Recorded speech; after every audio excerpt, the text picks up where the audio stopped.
Shalom saudara yang dikasihi oleh Tuhan, bagaimana kabar hari ini? Yesus Maha Dahsyat, yes. Aku berharap semua dalam keadaan sehat dan semakin sukacita untuk hari ini. Mari kita akan mulai ibadah pagi lawatan Tuhan pada hari ini. Sebelum itu mari kita bersatu di dalam doa. Bapa, terima kasih Tuhan atas berkat kemurahan-Mu Tuhan. Engkau telah memberikan nafas kehidupan Tuhan pada pagi hari ini ya Tuhan. Dengan penuh sukacita dan harapan ya Tuhan, kami ingin memulai pagi kami ya Tuhan dan menjalankan aktivitas kami ya Tuhan pada hari ini Tuhan. Kiranya Engkau memberkati kami Tuhan. Sebentar kami akan mengawali pagi kami dengan ibadah pagi lawatan Tuhan pada hari ini Tuhan. Kiranya firman yang disampaikan bisa kami aplikasikan dalam kehidupan kami sehari-hari Tuhan. Di dalam nama Tuhan Yesus Kristus, haleluya, amin. Kita mau katakan doa ya guys.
Shalom.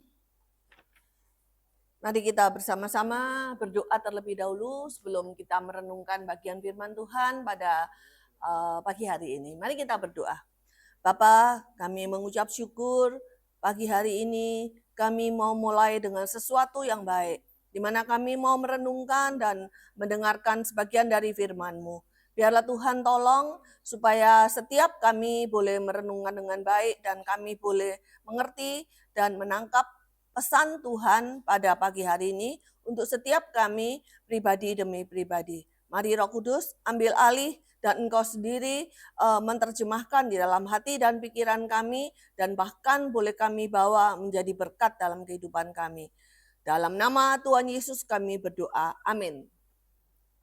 Baiklah Bapak Ibu Saudara yang dikasihi Tuhan, tema dalam bulan ini untuk ibadah online adalah berjaga-jagalah dan berdoa. Mari kita awali dengan satu firman Tuhan yang akan saya bagikan melalui Matius 6 ayat 41. Matius 6 Matius 26. Matius 26 ayat 41 demikian bunyinya. Berjaga-jagalah dan berdoalah supaya kamu jangan jatuh ke dalam pencobaan. Roh memang penurut tetapi daging lemah. Bapak Ibu Saudara yang dikasihi Tuhan, kata-kata Yesus ini diucapkan ketika dia detik-detik di Taman Getsemani dalam sebuah pergumulan yang sangat hebat karena dia mau disalib dan dia tahu bahwa dia akan menghadapi sebuah penderitaan yang sangat dalam di mana dia akan terpisah dengan Allahnya, di mana dia akan mengalami siksaan lahir dan batin. Nah, ketika dia tahu bahwa dia membutuhkan orang-orang untuk mensupport dia dan dia memanggil murid-murid yang dekat dengan dia yaitu Petrus, Yohanes dan Yakobus, 3 murid yang cukup dekat untuk mensupport dia di dalam doa dan permohonan. Namun sayang sekali seperti yang kita baca kemudian 3 murid ini kemudian tertidur. Mereka tidak turut berjaga-jaga, mereka tidak turut berdoa. Mungkin karena memang fisik cukup lemah, kalau sudah waktunya ngantuk, orang itu susah untuk berdoa dan berjaga-jaga. Nah, hari ini kita mau belajar sesuatu kebenaran yang mungkin kita akan terima juga dalam kehidupan kita. Kita merasakan tidak cuma capek fisik, dan tapi juga batin kita ketika kita menghadapi pencobaan, ketika kita menghadapi ujian-ujian hidup, masalah-masalah hidup yang membuat kita sering berdoa seperti kata Yesus. Yesus juga cukup manusiawi seperti kita. Dia ingin masalah itu lewat, masalah itu berlalu. Seperti yang diucapkan di dalam Matius 26 ayat 39. Saya bacakan ya langsung, maka ia maju sedikit lalu sujud dan berdoa. Katanya, Yesus berkata, ya Bapakku, ini sebuah doa ya. Ya Bapakku, jikalau sekiranya mungkin, biarlah cawan ini lalu daripadaku, tapi janganlah seperti yang ku kehendaki, melainkan seperti yang engkau kehendaki. Saudara, kebenaran pertama yang mau kita belajar yaitu bahwa seringkali ketika kita mau masalah kita cepat berlalu, kita mungkin fisik kita capek, batin kita capek, kita boleh berdoa seperti Yesus. Kita boleh berdoa, Tuhan kalau bisa masalah ini berlalu. Tuhan kalau bisa cobaan ini, saya takut, saya nggak mau menghadapi ini. Tuhan tolong kalau bisa bebaskan aku dari masalah ini. Boleh-boleh saja kita berdoa seperti itu. Tapi bisakah kita juga? Dan kita pasti bisa ketika kita meneladani Yesus. Tetapi kita akan berkata juga, tetapi janganlah seperti yang ku kehendaki, melainkan seperti engkau kehendaki. Bapak Ibu Saudara yang dikasihi Tuhan, satu penyerahan Tuhan Yesus adalah hal yang patut kita teladani. Dia taat. Kalau memang Tuhan masalah, cobaan harus hadir dalam hidupku. Mari kita berkata, Tuhan, mungkin aku takut. Mungkin aku mengalami sebuah keadaan kondisi yang tidak menyenangkan. Tapi mari kita berkata, Tuhan, bukan kehendakku, tapi kehendakmu yang jadi. Kebenaran kedua yang mau kita pelajari adalah mungkin dan seringkali kita itu berfellowship, berdoa bersama-sama, ibadah bersama-sama, membaca firman bahkan bersama-sama. Namun ada kalanya kebenaran kedua yang kita mau teladani dari Yesus. Dalam ketika dia di Taman Getsemani, dia membutuhkan Dia mewajibkan dirinya seorang diri berdoa kepada Allah Bapanya. Begitupun kita, Bapak Ibu Saudara dikasihi Tuhan, kita butuh berdoa secara pribadi kepada Tuhan, kepada Allah yang empunya hidup kita, yang mengerti semua rencana dalam hidup kita, bahkan masa depan kita Dia tahu. Kita perlu berdoa dan membaca firman secara pribadi. Kita boleh saat teduh bersama, kita boleh merenungkan, membaca firman bersama, tapi miliki waktu saat teduh pribadi. Ada mungkin mesbah keluarga pagi hari atau malam bersama dengan keluarga, mesbah pendoa, mesbah ini itu. Tapi ingat sekali lagi, butuh sekali kita memiliki waktu teduh bersama dengan Tuhan Yesus secara pribadi. Karena ketika kita memiliki waktu teduh dengan Tuhan secara pribadi, saat itu kita sedang dikuatkan. Kita mengalami kekuatan yang datangnya dari Tuhan. Yang mungkin orang lain tidak mengerti. Orang lain tidak bisa memahami. Tapi Tuhan tahu dan kita bisa bebas mengucapkan apapun. Semua permohonan kita kepada Tuhan. Nah, Bapak Ibu Saudara yang dikasihi Tuhan, berjaga-jagalah dan berdoalah. Sesuai dengan Matius 6 ayat 21. Kita kembali ke Matius 6 ayat 21. Kenapa kita perlu berjaga-jaga? Berjaga-jaga itu artinya waspada, berwaspada, aware akan bahaya yang mungkin sedang dan akan terjadi dalam hidup kita. Mengenali bahaya satu persatu.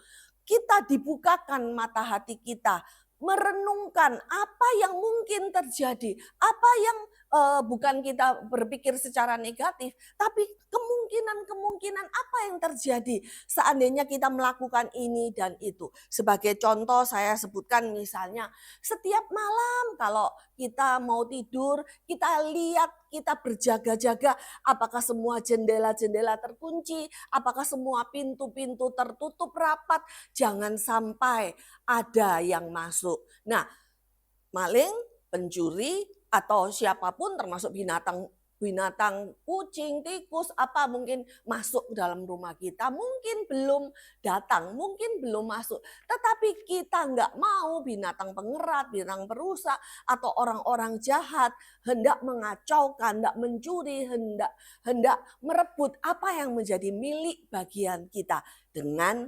berjaga-jaga. Nah, berjaga-jaga itu perlu sekali, nggak cuma secara fisik. Misalnya kayak tadi saya sebutkan, semua malam hari semua pintu ditutup, jendela ditutup rapat. Atau kita kalau mau berpergian ke luar kota, mobil dicek akinya, airnya cukup nggak? Jangan sampai nanti di tengah jalan terjadi sesuatu yang membuat kita dirugikan atau bahkan celaka dan sebagainya. Nah, yang kedua adalah berjaga-jaga secara rohani. Berjaga secara rohani bicara mengenai jaga hati. Jaga hati supaya tidak jatuh di dalam dosa. Jaga mulut, jangan mengucapkan kata-kata yang membuat orang lain terluka atau membuat kita berdosa. Jaga telinga, jaga mata, jaga tangan, jaga kaki. Jangan sampai apapun yang kita dengar, kita pikirkan, kita lakukan jatuh di dalam dosa dan membuat kita tidak berkenan di hadapan Tuhan. Dengan kata lain, berjaga-jaga adalah mengkuduskan diri kita agar menjaga kekudusan hidup kita, agar berkenan di hadapan Tuhan, agar Tuhan hatinya tidak didukakan. Bapak Ibu Saudara yang dikasihi Tuhan, selanjutnya Matius 26 ayat 41 selain berkata berjaga-jagalah dan berdoalah. Berdoa itu sekali lagi tadi saya sebutkan penting sekali. Berdoa itu bicara mengenai komunikasi dengan Allah. Kalau kita berkomunikasi dengan orang tertentu dengan intens, dengan sering, entah itu suami atau istri, anak atau sahabat atau teman, itu membuat bonding kita, ada ikatan baik apa yang dia pikirkan, orang yang kita pikirkan atau kita pikirkan tertransfer, saling melengkapi, saling memiliki satu dengan yang lain. Bonding itu akan semakin kuat kalau kita semakin sering bercakap-cakap, berkomunikasi dengan orang-orang di sekitar kita. Nah, berkomunikasi dengan Tuhan tentu saja sama, akan membuat bonding kita, ikatan kita dengan Tuhan itu menjadi kuat. Sehingga kita mengerti apa sih pikiran Tuhan. Dan Tuhan mengerti apa sih pergumulan-pergumulan kita. Bukan berarti Tuhan tidak mengetahui atau tidak mengerti apa yang sedang menjadi pergumulan kita. Tapi Tuhan mau, Tuhan rindu kita bercakap-cakap, mengungkapkan seperti seorang anak yang mengungkapkan pikirannya, pergumulannya kepada orang tuanya. Nah, itu pun Tuhan merindukan kita berdoa, kita berkomunikasi, kita memiliki waktu dengan Dia. Sehingga Dia menunjukkan kepada kita apa yang harus kita lakukan ketika kita sedang berjaga-jaga supaya tidak jatuh di dalam dosa. Ketika kita berdoa, itulah Tuhan bicara melalui firman-Nya, melalui inspirasi, melalui rema. Tuhan bicara, engkau jangan begini, engkau begitu, engkau harus begini. Apa yang harus aku lakukan? Bahkan Tuhan juga bisa bicara, jangan takut, jangan ragu-ragu, andalkan aku, dan sebagainya, dan sebagainya. Itulah seperti firman Tuhan katakan, berjaga-jagalah dan berdoalah supaya kamu tidak jatuh, jangan jatuh ke dalam pencobaan. Sekali lagi saya ungkapkan, kemudian ayat berikutnya mengatakan, roh memang penurut. Ini roh kita loh ya, bukan Roh Kudus. Roh kita itu roh memang penurut. Roh kita itu mudah dikendalikan, mudah disetir, mudah dibengkokkan. Kalau kita nggak bergaul dengan Allah, bergaul dengan orang-orang yang tidak baik, dengan kata lain bergaul dengan kumpulan orang-orang yang pencemooh, entah bicaranya mencemooh, pikirannya tidak berkenan, bahkan tingkah laku sikap hidupnya, pola pikirnya tidak berkenan di hadapan Tuhan, mengalahkan kita, pikiran kita, kehidupan kita dipengaruhi oleh Yesus Kristus dan Tuhan kita. Saudara bisa bayangkan, kepada siapa kita mengikuti jalannya. Kalau kita banyak beribadah, banyak berkumpul dengan saudara seiman yang baik, kita akan dikuatkan oleh Roh Kudus. Kita tahu jalan mana yang baik, jalan mana yang berkenan. Tetapi sebaliknya, kalau kita bercakap-cakap atau selalu menjalin bonding dan hubungan, komunikasi dan kehidupan komunitas kita dengan orang-orang yang tidak baik, orang-orang pencemooh dan sebagainya, kita mudah dibelokkan kepada hal-hal yang negatif. Mungkin yang berkata, enggak apa-apa lah enggak ke gereja, enggak apa-apa lah dosa ini aja kok udah biasa, enggak apa-apa lah marah, enggak apa-apa lah dendam, dan sebagainya. Saudara, enggak ada orang yang bisa mengalahkan kekuatan suara Tuhan kalau kita dekat dengan Tuhan. Karena sekali lagi, roh memang penurut, tetapi daging kita itu lemah, daging kita itu mudah jatuh dalam dosa. Daging kita itu, keakuan kita, kemanusiaan kita itu mudah jatuh ke dalam keputusasaan, kebencian, kekecewaan, atau bahkan orang yang mengaku tiap hari ke gereja, orang yang mengaku melayani Tuhan ketika tidak menjaga hubungan pribadi dengan Tuhan, bahkan mengalami kekecewaan kepada Tuhan, kepada saudara seiman. Karena itu sekali lagi, berdoalah dan berjaga-jagalah. Ini tidak bisa dipisahkan Bapak Ibu Saudara. Berdoa dan berjaga-jaga adalah satu paket. Seperti mata uang, dua sisi mata uang. Satu berdoa, satu berjaga-jaga. Tidak bisa dipisahkan. Saya kasih analogi. Orang yang berdoa dan berjaga-jaga itu seperti tentara. Ketika seorang tentara berjaga-jaga, mungkin di atas menara, mungkin di pos polisi atau di mana lah, di pos satpam, security, atau bahkan di rumah. Dia berjaga-jaga, tapi dia tidak bawa senjata. Konyol sekali. Atau dia bawa senjata, tapi dibawa tidur, dia tidak berjaga-jaga. Sama aja bohong. Sekali lagi, penting sekali, berdoa dan berjaga-jaga adalah satu paket yang tidak dipisahkan. Senjata kita adalah doa.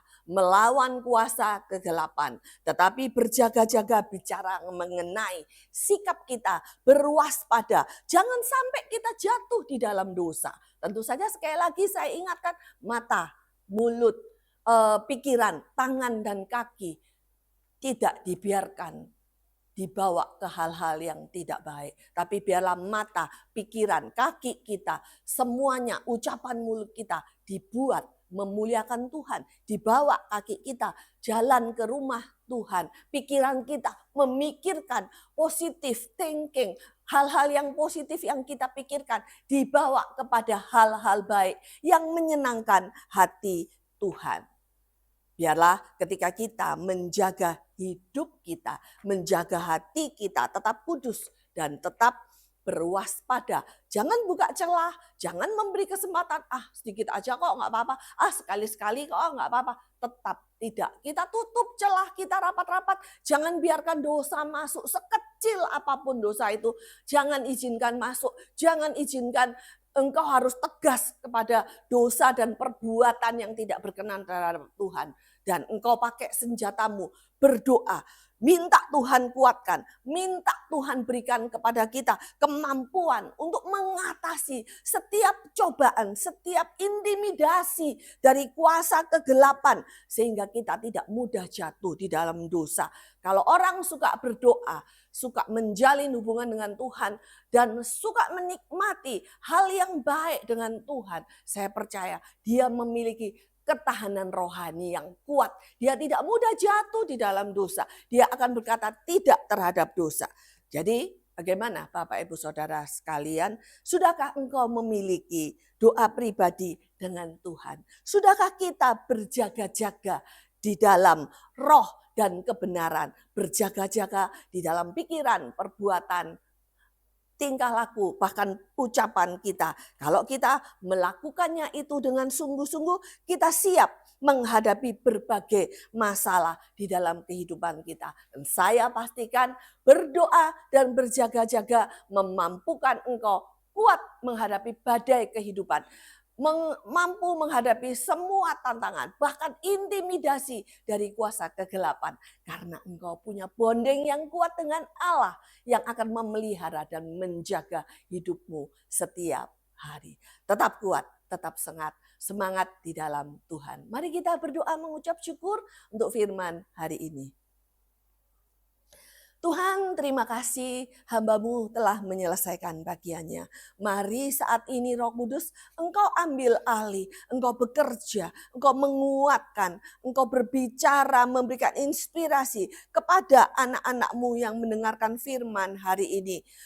Tuhan, berkati kami, tolong kami, mampukan kami meninggalkan rasa malas kami atau keengganan kami untuk berwaktu teduh, membaca firman dan berdoa, meluangkan waktu kita, sungguh-sungguh meluangkan waktu kami untuk berdoa dan mencari Engkau. Karena kami percaya ketika itu kami lakukan, Engkau sendiri yang akan memberi kekuatan kepada kami sehingga kami pun boleh melihat bahwa semua masalah-masalah yang kami hadapi sudah lewat dan kami mampu mengatasi.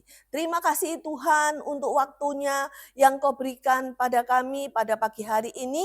Kami mau mulai melangkah hari ini dengan penuh ucapan syukur dengan kemampuan yang datangnya dari Tuhan Yesus. Dalam nama Tuhan Yesus kami meteraikan firman-Mu hari ini. Haleluya. Amin. Terima kasih untuk waktunya bersama-sama dalam ibadah online pagi lawatan Tuhan hari ini. Tetap semangat, Tuhan Yesus memberkati. Amin.